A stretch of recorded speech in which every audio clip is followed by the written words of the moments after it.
What's good, y'all? Welcome into the Fantasy Roundup here on another Tuesday. Spencer the Guru Urquhart here, rocking with y'all. Championship Sunday this week. Really excited about that. Even though there's no more regular fantasy football, we still got a lot to talk about. And to do that with me here this afternoon is Gabe Henderson. How's it going, man? Yes, sir. It's going pretty well. Just wanted to say, for all the viewers out there who don't know, happy birthday to Spencer the Guru, doing a Thank you, special thank you. birthday show ahead of the AFC and NFC Championships. Right. Yeah, I'm glad my birthday falls around this time. It makes for a good vibes, with playoff football in the air. So it's usually always look forward to the month of January. But another year older, in my later 20s now. So I feel a Yes, little bit sir. older, but, can't stop time. Exactly. So just got to roll with it. And thank you all, everyone watching. And I see, our Listener League champions in the house, Hank Trill. Doing good, man. Yeah, thank you, man. Thanks for the birthday wishes. So, yeah, it's going to be a packed show today. We're going to be talking prop plays, our top prop plays for the AFC and NFC Championships, as well as the coaching carousel. And then at the end, some dynasty talk, whether or not you should trade or not trade during this time of, I call it like dynasty purgatory, where you just kind of, your team's there, you can make moves, but is it really worth it? We'll get more into that later on. But for those just tuning in, we've got all the odds and value plays, that you could ask for with, we look at different markets now. We got these prop plays for y'all. So we're gonna keep teasing y'all a little bit more before we get to those. Let's get to our headlines.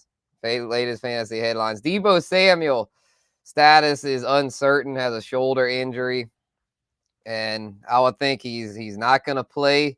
Not looking too good so far for Deebo this week. I don't think he's practiced all week, but never know. Well, I mean, it is very early in the week. It's only Tuesday, so he could make progress and end up playing. So it's not completely uncertain. It's not completely ruled out if he's going to play or not. So we'll see if he ends up going, but his status is uncertain nonetheless. Mark Andrews could return this week.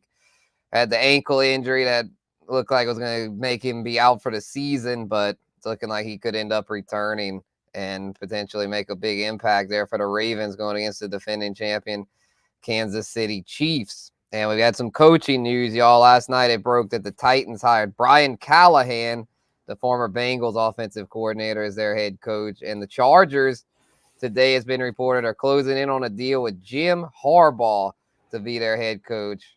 Well, don't you love Jim Harbaugh, Gabe? I mean, yeah, I still, this is one of those things where I kind of won't believe it until I see it. I think he's going to stay at Michigan still.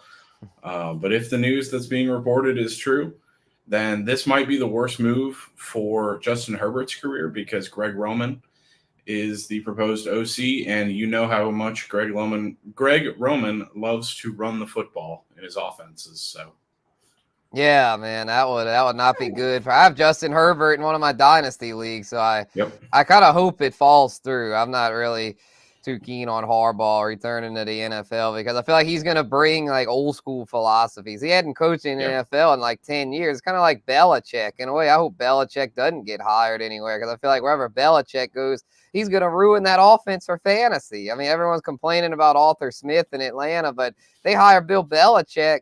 He's probably just going to bring over Josh McDaniels, and I don't really see him being a whole lot better than Arthur Smith. Yeah, I mean, if you're a Bijan Robinson owner, things can't get much worse. So I guess that's the upside.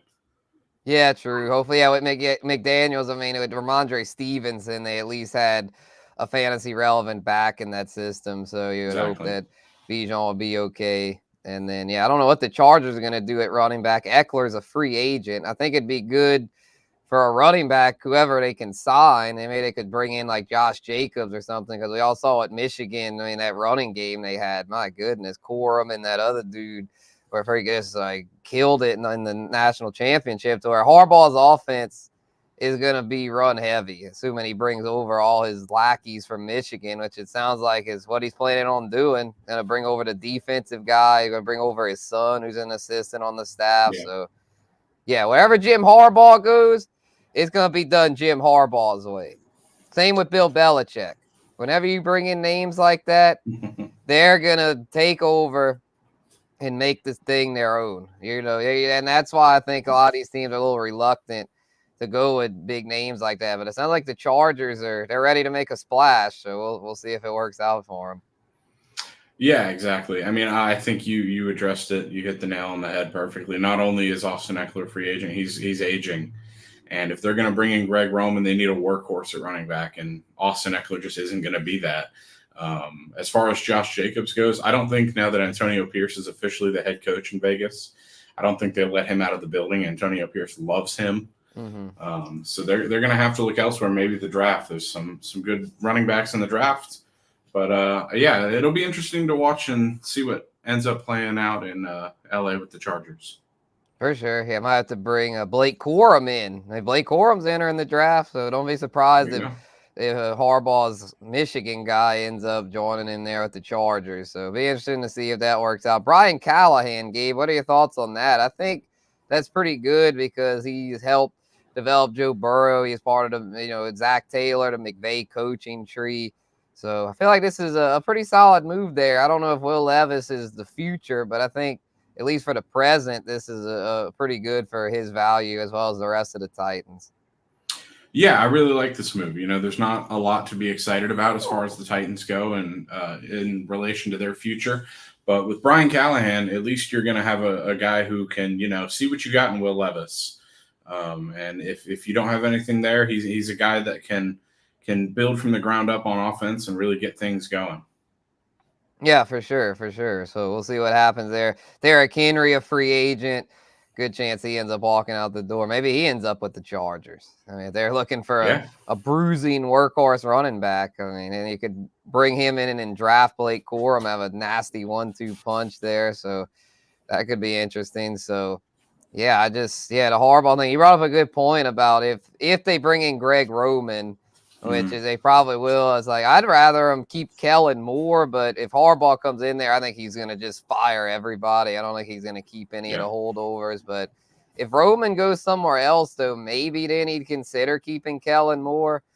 And I think at that point Herbert would be better off, but I don't know because I feel like Kellen Moore. He did pretty good under McCarthy.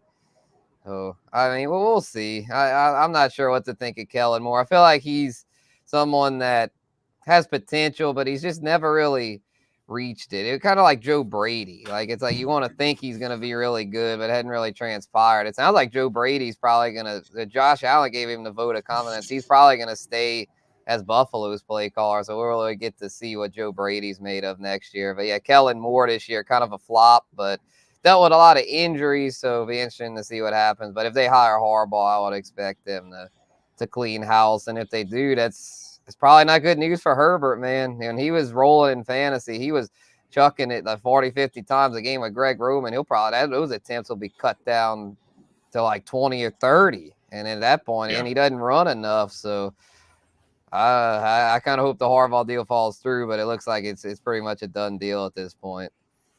Yeah, I mean, you never know. We'll end up seeing, but we know how much the Harbaugh brothers love to kind of kick coaches back and forth between each other. And Greg Roman, obviously a longtime OC in Baltimore.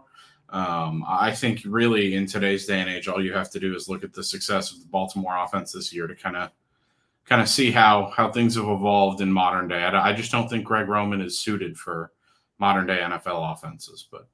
Yeah. Hopefully Harbaugh maybe he'll go with someone a little better.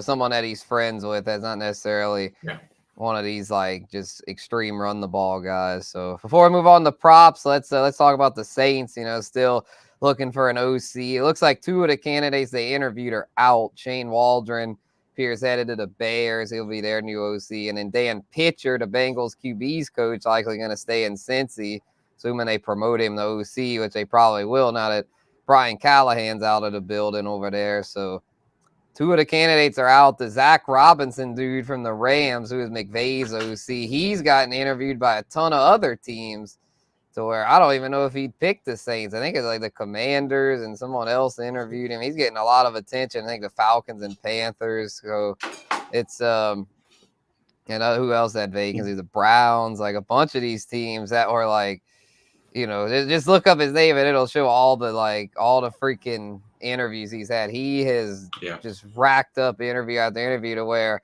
Jared Johnson, I believe his name is. That's his right, Gabe, from the Texans. Gerard Johnson. Jaron Johnson, yeah, from the Texans is the latest guy to interview with the Saints, and I'm thinking they might have to go with him or one of. And then Clint Kubiak interviewed today. That's who I had said from the beginning. That's who I had wanted for the Saints, Clint Kubiak. So we'll see if they go with that. That's kind of. I think they go with him because the way the Saints are, they tend to want to. They have a lot of veteran players still on that team. You know, Derek Carr's a veteran and Kamara's a veteran. I don't think they're going to totally blow it up. So I think Clint Kubiak, if I had to put odds on it, I'd say Clint Kubiak's the betting favorite because I really don't see him promoting Ronald Curry. To me, if they really thought Ronald Curry was something special, they'd have fired Pete Carmichael last year and promoted Ronald Curry. And then the John Gruden thing looks like that was just a bunch of smoke because someone pointed out to me, he's still in the midst of that lawsuit with the NFL. So to me, he's off limits. So with him off limits, Curry they don't seem to like him. I mean, he'll probably just stay on as a QB's coach. So I think that it's going to probably either be Clint Kubiak or Jaron Johnson. Yeah, the interesting thing with the Texans here is obviously Bobby Slowick is getting a lot of love for head coaching interviews. And I think if he takes a job elsewhere, there's no way that DeMeco Ryans will let Gerard Johnson out of the building. That's true. I think the Texans love him too much. I think they would do the same thing that, you just mentioned with the Bengals, and they would promote their quarterback coach to OC. So I think that's the likeliest scenario in Houston. But so I think obviously Kubiak's a guy that he's got a lot of experience. He comes from that Shanahan coaching tree, and we've seen how much success Kubiak offenses in general have had in the NFL over the years. So, yeah, in fact, I believe he's the son of Gary Kubiak, who was a good play caller back in his heyday. Helped lead I think he was the coach of the Broncos. He helped lead them, even though the freaking Peyton Manning had a noodle arm at that point. They still ended up winning it all that year. So, that was their defense. But the point is though that they come from the Shanahan tree. It's a good coaching tree. They know what they're doing over there. So I think Clint Kubiak would be a great hire because then you could get him in the building, and then he could put his own spin on things. Because right now, I mean, he's there. I think he's a co-offensive coordinator with the 49ers or quarterbacks coach. So he doesn't really get to call any plays. Or if he would come to the Saints and do well, that could potentially get him in the conversation to be a head coaching candidate. Yeah, put it this way. I think Clint Kubiak ends up with one of our teams, be it the Texans or the Saints. Mm-hmm. Yeah, if Slowick leaves, and he might end up going over there because he's someone that was in the building with DeMeco at the 49ers. So not only that, obviously his dad coached in Houston as well, so they've got those Gary, connections. So facts, yeah. So it'll be interesting to see. Comment y'all's thoughts. Who y'all see the Saints going with? I've been saying Clint Kubiak. I've been on that train since the jump. So hopefully they do it, but a lot of times they don't listen to me. So who knows what they're gonna do? I just hope it's not Ronald Curry or John Gruden. Please no. Well, I don't think John Gruden's eligible because of the lawsuits. I don't think we'll have to worry about that. But anyway, let's move on to our prop plays. Top prop plays for the week. I got some here for y'all. We got the Chiefs at Ravens AFC Championship game. Lions at 49ers NFC Championship game. Couple of very exciting matchups there. Ravens currently about a field goal favorite over the Chiefs. Some books have them 3.5. Lions, 49ers. I think all the books have them 49ers -7. I think a few might have juice is a little different at some, but for the most part, it's 49ers by a touchdown.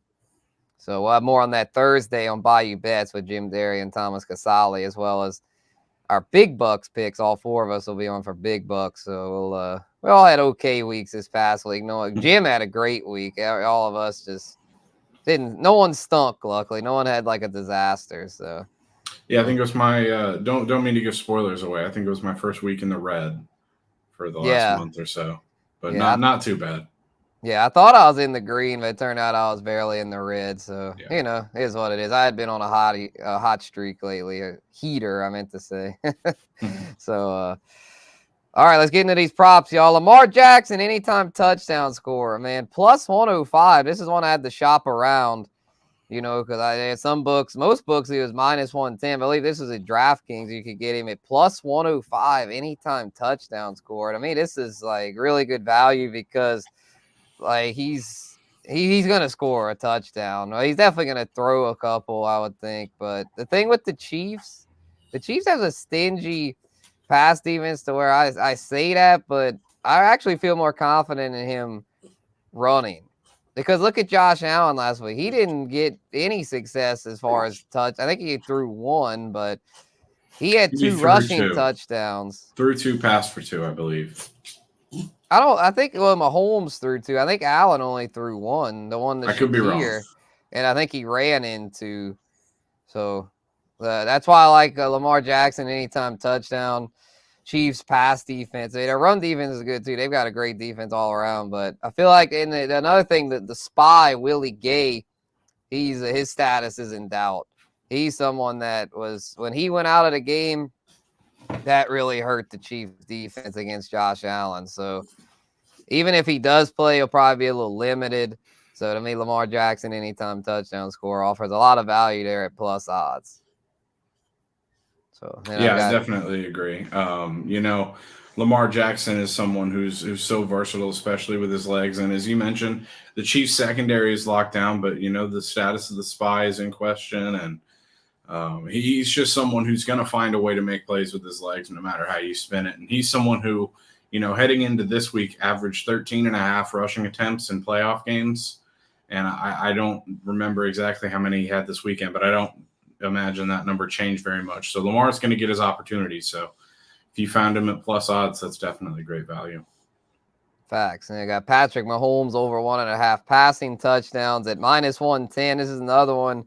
Had to shop around, found this one at BetMGM. Most books he's like minus 120, I believe. But to me, at minus 110, it's really good value because I definitely see him throwing for at least two in this game. I know Baltimore's got the stingy defense, but if anything, it's their run defense that's more imposing. Their pass defense is really good, but Marlon Humphrey's banged up right now, their top corner. He didn't play last week, and even if he does play, if you're banged up like that in the playoffs, all it takes is one shot, and you're just kind of screwed the rest of the way. So I think that Mahomes finds a way. He always manages to throw multiple touchdowns. He had the only game, and I was looking at it the past 3 years, the only game in which he failed to throw for 2 touchdowns and more was that Miami game where it was below freezing. There you go. That's the only one. So to me, this dude, you can't bet against Patty Mahomes in this spot. Give me the over. He throws at least 2. I know the Ravens are great, but I think he's going to ball. Yeah, I definitely agree. I said it last week in my Big Bucks picks. You just can't bet against Patrick Mahomes. No matter how bad his receivers are, the man's sensational. He always turns up in the playoffs. So yeah, I'm with you. Not to tease it here, but I have the same problem. For sure, man. And I got David Montgomery under 46.5 rushing yards. I couldn't believe that prop was that high. I was like, wow, against the 49ers? I know the Niners lately have been a little vulnerable against the run. Aaron Jones tore them up last week, but I think they were rusty, man. They were rusty coming off the bye. Once they got in rhythm in the second half, they tightened up, and I think they're going to be ready to play, man. This is it for this team, man. Kyle Shanahan's going to have those boys ready to go. This is their moment, man. If they don't win it this year, they might not ever win it under Kyle Shanahan. This is the most stacked I've ever seen them. They've got all pros on both sides of the ball, including especially up front with freaking Nick Bosa and Javon Hargrave, as well as the linebackers Fred Warner and Dre Greenlaw. If you can't win it this year, when are you ever going to win it? This is truly their year as far as they've got all the talent in the world. I know that's not a guarantee, but as far as this prop, to get back on track here, I really like it because David Montgomery has been the least explosive out of him and Jahmyr Gibbs. Early on in the season, Jahmyr Gibbs kind of struggled. Montgomery was carrying the load, but down the stretch, it's been Jahmyr Gibbs' backfield, y'all. David Montgomery is still decent, but he's not putting up the kind of numbers he was early in the season. I think the wear of the season is kind of taking a toll on him. He's a veteran back that's taken a lot of beating throughout his career. So to me, the under is a very smart play here. I don't see him. I was kind of projected out all the props for the show. I thought his prop would be like 30, 35. I was like 46. I was like, oh, that's going under. Unless he just happens to rip off a big one, which to me, I wouldn't bet on that. Jahmyr Gibbs is their home run hitter now. Yeah, I'll dive into this one a little more during my prop picks, but I definitely agree with you here. I love this David Montgomery pick.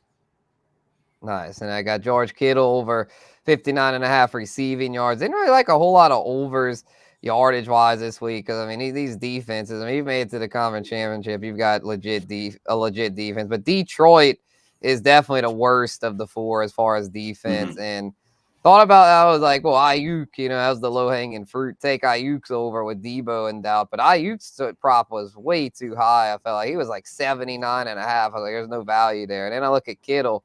59.5. I'll take that. I mean, Kittle's actually been more consistent than Ayuk as of late. And I mean, the Lions struggle against the tight end position. They got burned. Who was it? Cade Otton burned them last week. So now we know what Kittle can do when he's balling. He's a lot of times he gets over 100 yards. So to me, this is a solid play. Again, unders tend to be savvy plays, but I mean, everyone wants to take overs because they're more fun, but you got to find value. But to me, this is fun and a value, so I'd recommend it.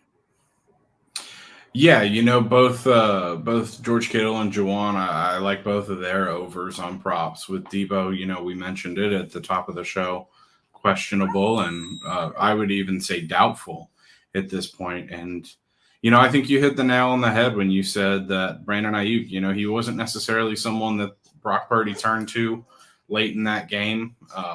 He had a few big catches, but nothing spectacular. So, and we know how Kittle likes to turn up in big games. So I think there's definitely value there. For sure, man. Let's get to Gabe's props here. And yeah, we shared that Mahomes prop there, over 1.5 passing TDs. That's the baby goat, man. It's hard to bet against him. So if you like overs, that's a good one there. But then you got Brock Purdy over 29.5 passing attempts. Yeah, this one's interesting. We looked at last week just the way that we thought San Francisco was going to attack Green Bay with Green Bay's weak rush defense. And Brock Purdy ended up throwing the ball 39 times, Spencer. So yeah, I was a little bit surprised. I was expecting to see an over-under somewhere kind of in the mid-30s on pass attempts. But once you gave me the 29.5 on Brock Purdy, especially against a weak pass defense in Detroit, I'm going to take that 10 times out of 10 because, despite having all the weapons, the 49ers love to throw the football and not utilize Christian McCaffrey, who I think only had 17 rush attempts in that divisional round. Right, yeah. And then Detroit's weakness is their pass defense. They're stingy against the run, but against the pass, they stink. So yeah, I would think they'll exploit that weakness and let Purdy air it out. Yeah, definitely. And for the next one, Patrick Mahomes over 1.5. I think we dived into that pretty well in the last segment when discussing your props. So I'll move on to Jahmyr Gibbs over 46.5. Spencer, you mentioned it earlier. David Montgomery's trending down and Jahmyr Gibbs is trending up. And Jahmyr Gibbs, I know a lot of fantasy owners were frustrated with him early in the season because of his lack of touches, but he's really gotten involved and he's become explosive. He looks like a fresh running back, which is an absolute luxury at this time of year. Yeah, for sure, man. The 49ers have been a little vulnerable against the run as of late. They're still one of the better run defenses, but I could see Jahmyr Gibbs ripping off a big run. And I feel like with this one, you got to hope he does that, which is why I didn't include it because I'm like, I don't know. But, if you're going to take an over, this one could be pretty savvy. I definitely prefer him over Montgomery. But I see you do have an under in here there, Justice Hill. I do have an under. I was taking a look at the props, and, I think this one is kind of the sports book saying we don't necessarily know the carry share with Gus Edwards leaving last week's game. But, Spencer, I looked at it. Lamar Jackson had an over-under, I think, around 63.5. Gus Edwards was around 43.5. And I found Justice Hill at 32.5. And it's hard for me to believe that all of those guys are going to go over. I don't necessarily think the Ravens are going to run for around 150 yards, all told. And the odd man out here is Justice Hill. So if you can give me him at under 32.5, I really like that value, especially at only minus 115. For sure. Yeah, this is one I was a little jaded about it. He had I had the under last week, and it didn't work out because he ended up ripping off the big run there and getting a lot more than his total. I was thinking that Dalvin Cook would be used a lot more last week. He was only used sparingly at the end, where it looks like Justice Hill, that was one I was wrong about last week. He was still involved, but 32.5, like even if he is involved, that's kind of high against the stingy Chiefs defense, because it's a committee there. So yeah, I think there's some value with that. Yeah, definitely. You mentioned it. Last week was kind of a weird scenario for those props, especially as far as Justice Hill goes. And Dalvin Cook too, because Dalvin Cook, I think his over under was 8.5 last week, and he ended up getting a few carries late because Gus Edwards exited the game early. So it's just one of those weird things, but I don't like Justice Hill to go over 30 yards again. It's just, especially if Gus Edwards is a full 100% go. Yep, for sure. So that's our top prop plays for this week. Take with that what y'all will, and yeah, good luck to everyone on Championship Sunday. So let's move on now to Dynasty talk, y'all, before we sign off here on the Fantasy Roundup. So to me, the biggest question at this point, if you're in a Dynasty league, most Dynasty leagues, they're active to make moves and trades and all that. Well, ours, Gabe, is locked as far as moves. That one's you're not going to be able to make moves until, I think until the rookie draft. So I'm okay with that, because it's like, come on, man, what are you doing making moves at this point in the league? But the real intriguing thing, though, is trading. Because it's if you have year-round trading, if someone's willing to make a blockbuster move, it's like you could theoretically shake up your dynasty league right now if you wanted to. It sounds kind of crazy. I kind of view this as dynasty purgatory, but it's like not for everyone. Some people are looking to make moves year-round. Yeah, I think you phrase this question it's almost a loaded question. I think it's worth exploring trades at any point of the year as long as you can. Personally, I like to wait until free agency, but a lot of apps have features where you can put players on the trade block. And so if someone puts someone on the trade block that you like, I think it's definitely worth exploring. Otherwise, I'm staying away. I'm waiting to see what shakes out in free agency, in the coaching carousel, etc. For sure. Yeah, it's like, even if they do put somebody good, I'm like, well, what do they know that I don't, kind of thing. So I'm just like, man, I think it's better to wait. If you trade right now, it's just kind of unnecessary. I just say let it wait, barring someone offering you like Justin Jefferson for a 2025 first. So I was like, well, duh, I'm gonna take that. But outside of something like that, I'm gonna wait, because to me, trying to do a blockbuster move at this point, shake up your team. This is not the time to shake up your team.